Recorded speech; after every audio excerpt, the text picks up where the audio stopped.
Okay guys, you're in a nutshell with me, Ina. Kakaiba tong pag-uusapan natin kaso ngayon. Itong taong involved sa mga federal court decision na pag-uusapan natin in this episode. May dalawa tayong pag-uusapan both involving the same person. I think this person is one of the best examples na nakita ko so far on how not to be a temporary resident here in Canada. Ang dami niyang pinagagawang kalokohan. Lahat na lang yata ng pwede niyang gawin, ginawa talaga niya. Kaya medyo, na-impress din ako sa kanyang lakas ng loob, despite everything that he's done, talagang nagpunta pa siya ng federal court, no? Para subukang kontrahin yung mga naging decision sa kanya ng una ng IRCC and later on nung Public Safety and Emergency Preparedness Department kasi nga pinadeport siya, no? So we're gonna talk about two federal court decisions. First, yung judicial review niya para sa refusal na kanyang PR application based on spousal sponsorship. Ni-refuse yan dahil marriage fraud raw ang kanyang pinasok. Pangalawa, nagkaroon na kasi siya ng removal order after ma-refuse yung PR application. Pumunta na naman siyang federal court in the hope na isang tabi muna yung kanyang removal order. Okay, para makastay daw siya dito. Hindi rin siya pinayagan. O, sige, puntahan na muna natin, yung una, yung refusal na kanyang PR application. So, this discusses yung refusal ng PR, diba? Pero ang maganda dito, may summary nung mga pinagagawa niyang iba. Not necessarily directly relating sa kanyang marriage, pero makikita mo kung anong uri siya ng temporary resident. Okay? Ito na ang una. This federal court decision published November 10, 2025, so more than 2 months ago. Sige. We are going to talk about what happened to Mr. Mekadip Singh Maan. Maan o Man? Paano ba ito i-pronounce? Okay.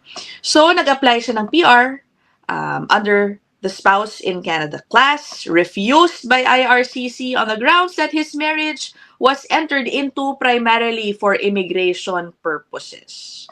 Ito, dumating siya 2016, student visa. Student visa. Valid until 2018. So, I guess 2-year course yung kinuha niya, no? Eto na guys, no? Electrical Engineering Technician Program ang kanyang kinuha sa Sheridan College. Una niyang ginawa, nag-withdraw mula sa program after 8 months. Okay? Naging non-compliant na agad siya sa kanyang student visa. Sabi dito, he submits that he withdrew for personal reasons.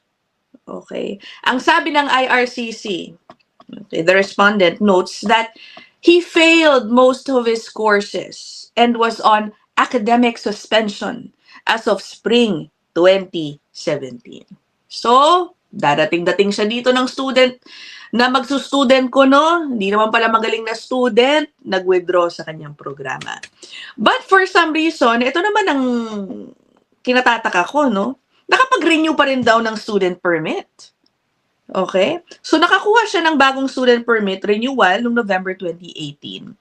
But, according to IRCC, he does not appear to have resumed his studies in any kind of sustained manner. Okay, siguro naka-enroll pero hindi na naman nagsisipasok. Ano ba yan? Pero bakit siya inalaw i-renew, no? Alright. Eto na.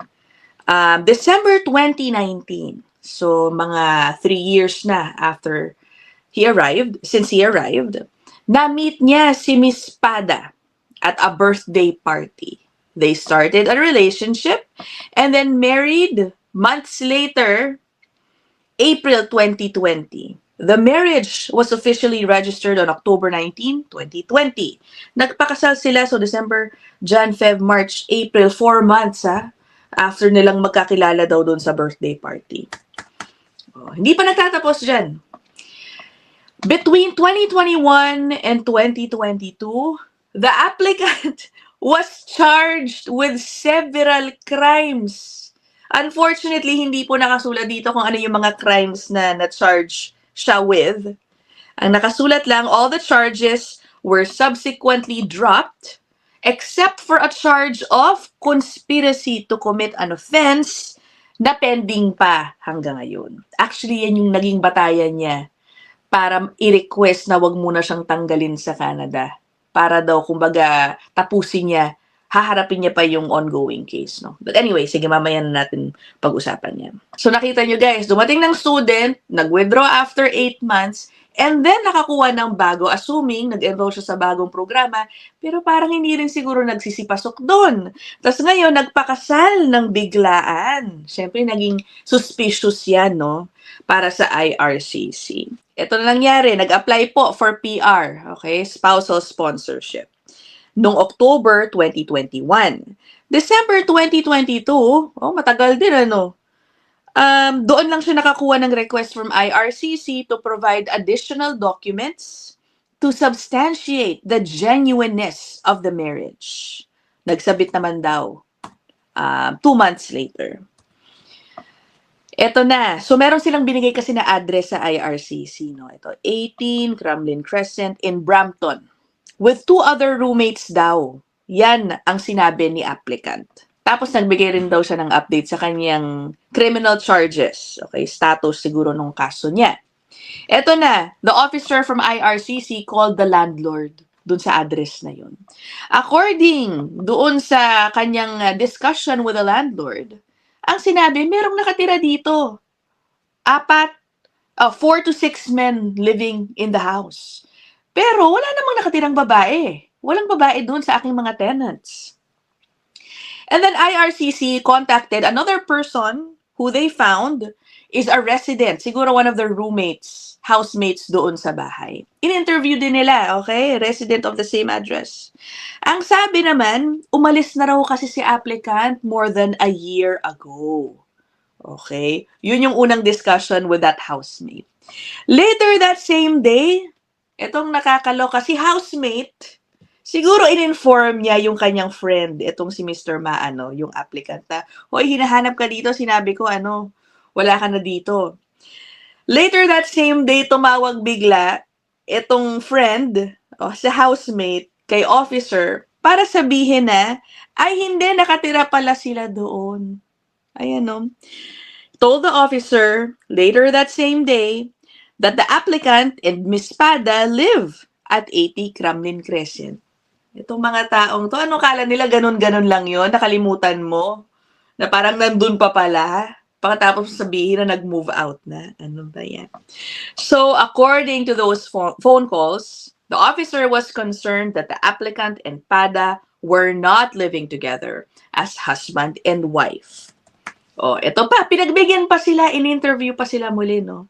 June 2024, the applicant and Pada were interviewed by an IRCC officer as part of the inland sponsorship process.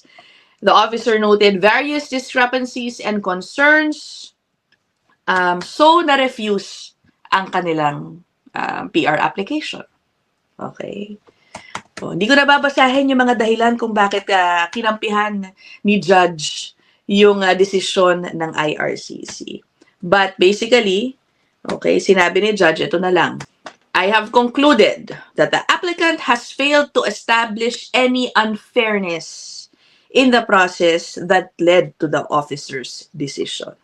Ito na. Nagkaroon na ng removal order. Puntahan natin yung itong sunod. This one. So this one involves him questioning yung removal order sa kanya. Ayan, review of CBSA's decision to issue an exclusion order against him. Nakakaloka din ang nangyari dito.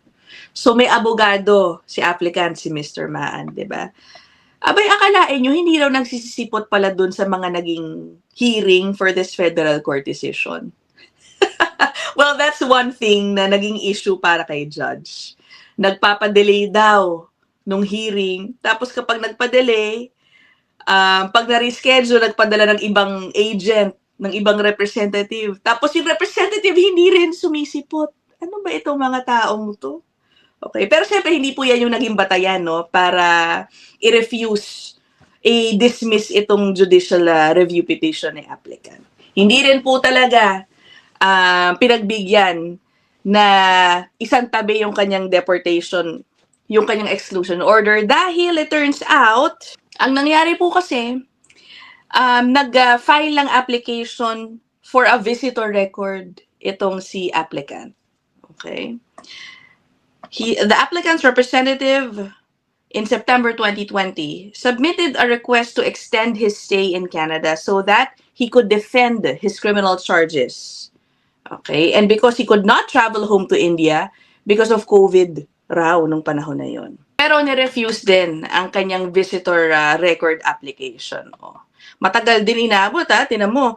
Nag-file siya September 2020. May 2022 na. Dumating yung decision na refusal. Oh. IRCC refused the applicant's application to remain in Canada as a visitor. Bakit? The grounds for the refusal were that, una, the applicant's status as a temporary resident had already expired. Wala na siyang status nung siya ay humingi ng visitor record. Yan. He had not submitted an application for an extension of his temporary resident status on or before the expiry of the authorized period. So, ang nangyari guys, dahil hindi siya naka-maintain ng valid status na justify lalo yung kanyang deportation or exclusion order. Tapos, naalala nyo yung sinasabi ko, no, na hindi nagsisipot daw yung abogado niya. Siguro sa inis ni Judge, nagpataw siya ng fine sa abogado.